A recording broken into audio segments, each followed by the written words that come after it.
Hi guys, welcome back to my channel and welcome back to another video. Today's video is going to be a short tutorial. I'm hoping it's going to be short, and it's basically about how I make my thumbnails.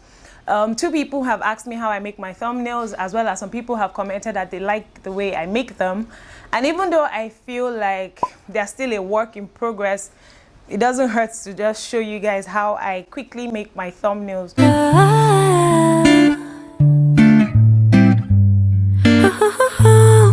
So I use like 3 apps. I use the remove background, I use Canva, and I also use Fonto, even though these days I'm tilting towards Canva more. So I'm just going to screen record and put it here so that you guys can see what I'm doing. The idea is to recreate this thumbnail. If you can't see it, I'm going to put it here as well. So I'll just show you the process. The first thing I do is go to remove.bg. I'm going to put all the links in the description box below, so you guys should always read the description box. So you upload the image that you want to use, and remember I said I want to recreate the thumbnail that I used for my Instagram shorts. So this is the plain one. So you click choose and it loads. What this does, it removes the background completely. Now be sure to take your picture kind of like away from an actual background, so that when it's cropping out the background or removing the background, it removes everything completely. So now you have download, and you also have download HD. Click on the download HD so you get the higher quality, and you click on it, add to photos. So we've removed the background for that one. Now you do it again, upload image. The next image that I want to remove the background is this one.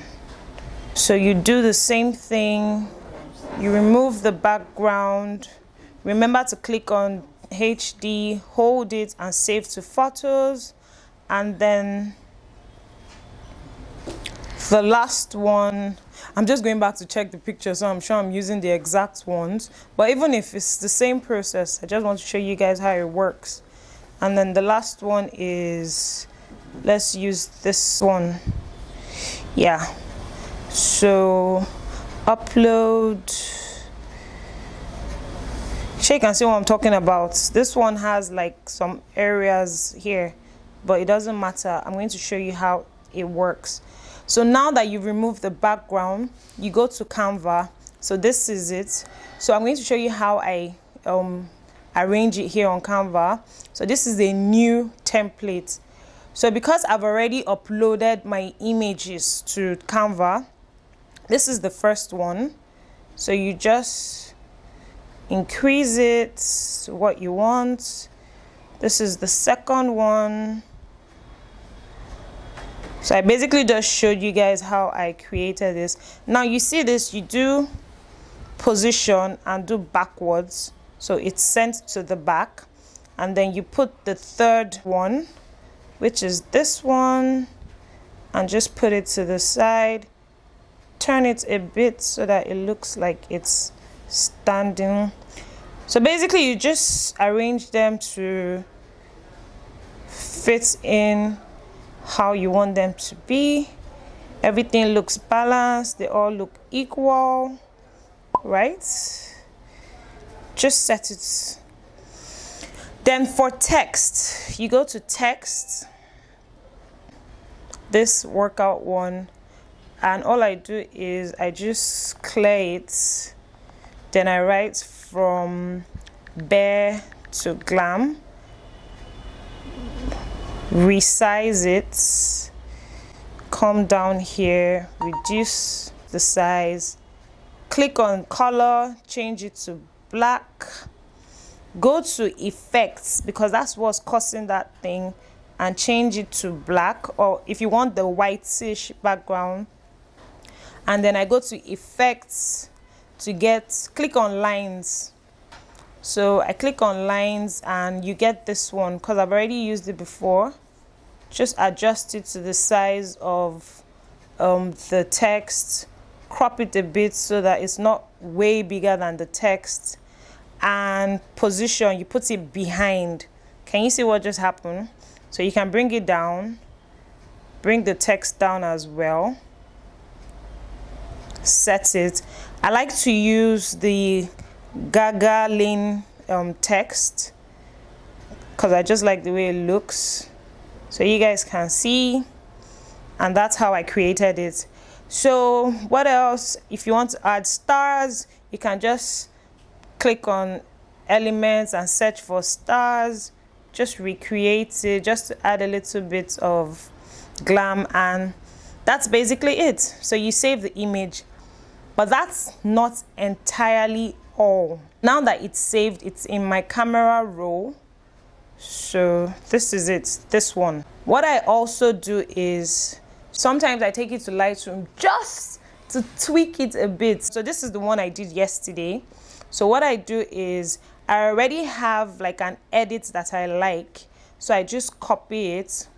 If you want me to put you through Lightroom, that one is another video on its own. I would definitely do it. Come here and paste it, and can you see the difference? So if I hold on it, can you see this and see how dark it is? But because it's too dark, I'm going to increase the exposure just a bit. I go to color, saturation, reduce it just a bit, and that's perfect. I export it to camera roll. Another way you can do your thumbnail is using Fonto. So I've showed you how to use Canva. Fonto, basically you get because you want the actual size, let's just delete all of this. Because you want the actual size, you know thumbnails have the actual size, just save this plain image on Canva, and it's basically the same thing on Fonto. So it's whatever works for you. But the reason why I've started going to Canva is because of the fonts. So you come to Fonto, click on the camera app, and you click the plain image that you've saved, done. Now these 3 buttons down here, add image. So you know all the images that I cleared their background, so you just increase the size, just adjust it. But the reason why I don't really like Fonto is you can't send images to the back. I've not figured out how to send images to the back like I would do on Canva. So that's why I stick to Canva now.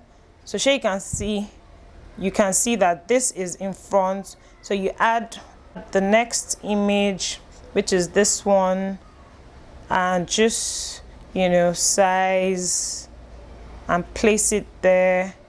But like I explained, you can't put images on the back. Like, then to add text, you just click on it, add text, and write from bare to glam, and then you increase the size, you know, just make it what you want.